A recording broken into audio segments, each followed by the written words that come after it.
Well, thank you, Mr. President.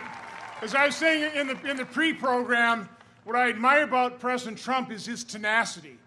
You know, the unfair treatment in the press by the Democrats, by the deep state, it doesn't deter him. He gets up every morning, he wants to make America great. And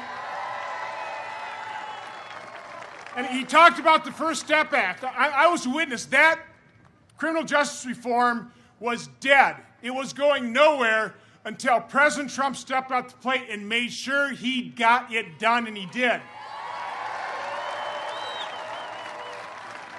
Another piece of legislation that's very dear to my heart was something, again, it was dead, it was going nowhere. It's called right to try.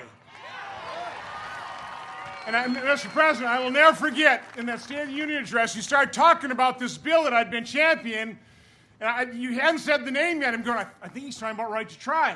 And all of a sudden he goes, we have to pass right to try. And I don't know if you saw me spring up like a jack-in-the-box. But again, that is President Trump's leadership. He doesn't get credit for it.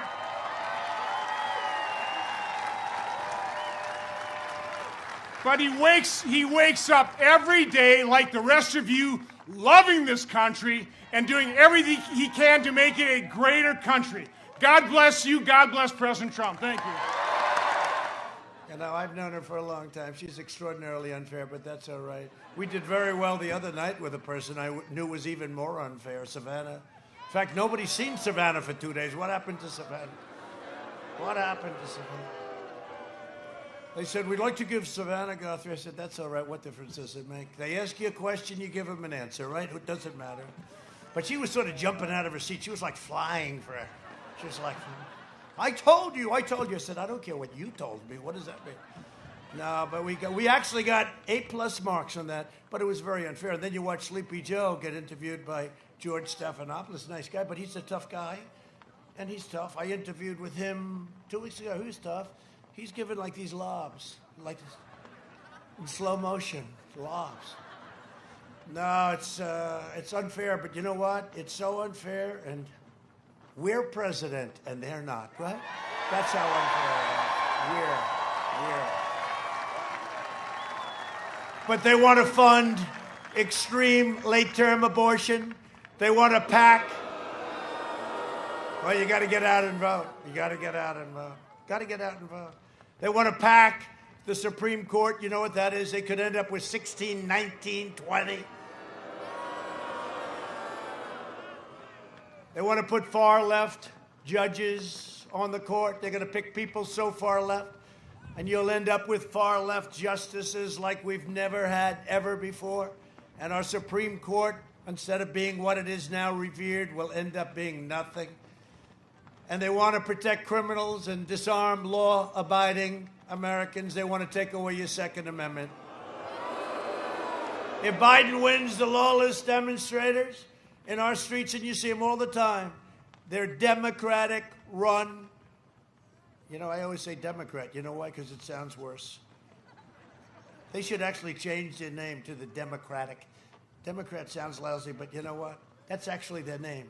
The Democrat Party, right? The Democrat Party. So I always say Democrat. They say Democratic. I said, why don't you try changing your name officially? But the lawless demonstrators, and they're all Democrat-run cities and states. Almost every single one of them. And they don't want to really take care of it. They don't want to take care of law enforcement. They want to cut. You see what's going on in Seattle? First of all, the police, who we love, they're all quitting. They're all leaving. And they'd still be occupying Seattle, except they found out that we were going in the morning that they all raised their hands. The reason they raised their hands is we were going in that morning. We're going to take over. Can you believe it? We're going to take over the large section of Seattle that these anarchists had. They're anarchists. That's all they are. But, you know, in theory, law and order is right. In theory, we have to be asked. We have to be asked to do it. The federal government has to be asked. But we went into Minneapolis, and you know what happened? How long did that take? About 30 minutes? Remember, they formed a line. They formed another line. They were not socially distanced, which is very bad. In fact, they were very close. They had the world's most expensive uniforms on. They had helmets that cost a fortune. There was more computer stuff going on in those helmets, but you know, under the helmets, great brains and tough. And they formed those lines. And then they said, okay, let's go. This is after 2 weeks of destruction in Minneapolis. That's why we're going to win Minnesota for the first time since 1972, Republican Party. We're going to win. Now, it doesn't hurt that in Minnesota they have Ilhan Omar, who hates our country, who's broken the law. But she's broken the law. Let's see what happens, but she's broken the law. But she hates our country.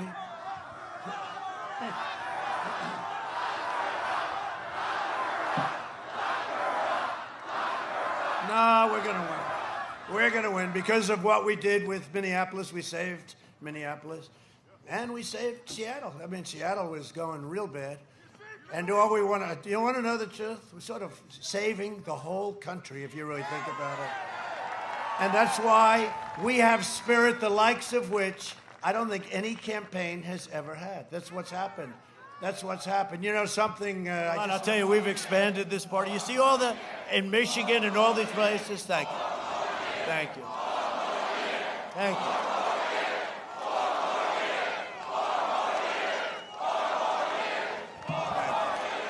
Now, you really drive them crazy if you say 12 more years. 12. Then they say, he is a fascist. He is a fascist.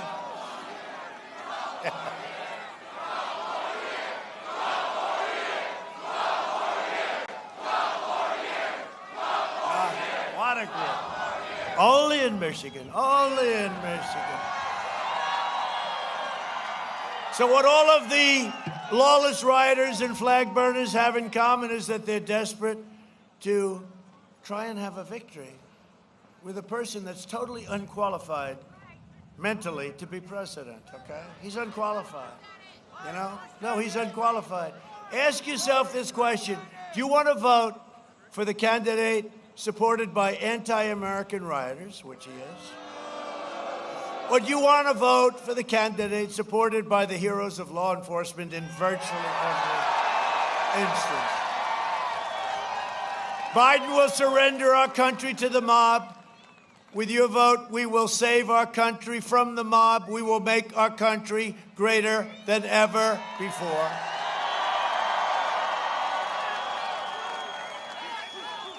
To ensure that our nation honors the memory of American patriots, I'm establishing a beautiful, vast, it's going to be chosen in the very near future. We have many sites. A vast outdoor park that will feature the statues of all of the greatest Americans who have ever lived. It's going to be called the National Garden of American Heroes. Isn't that nice?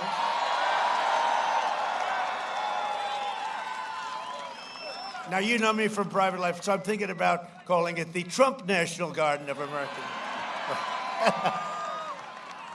Somebody said, why don't you go with the Trump National? I said, no, I don't think I'll get away with that one.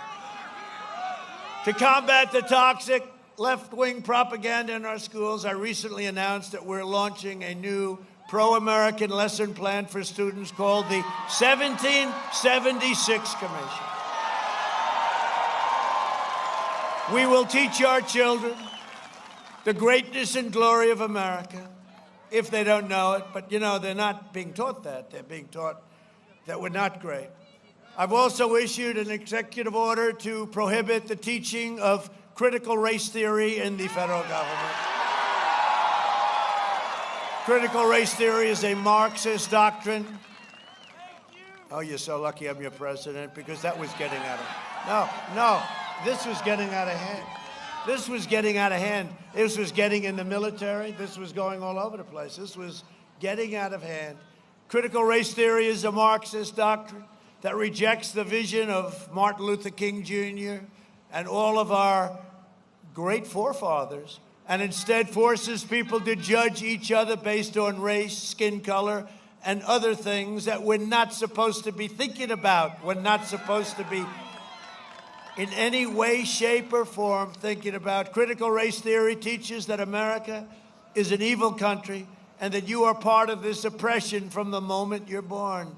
I will not allow federal taxpayer dollars to be used to spread anti-American propaganda.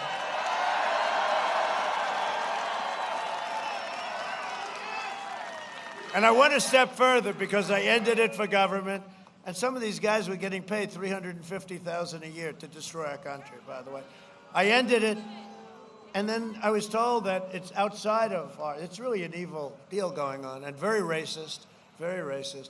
And I said, well, what's the problem? They said, well, we have a lot of companies that do business with our country, you know, defense companies, a lot of big companies.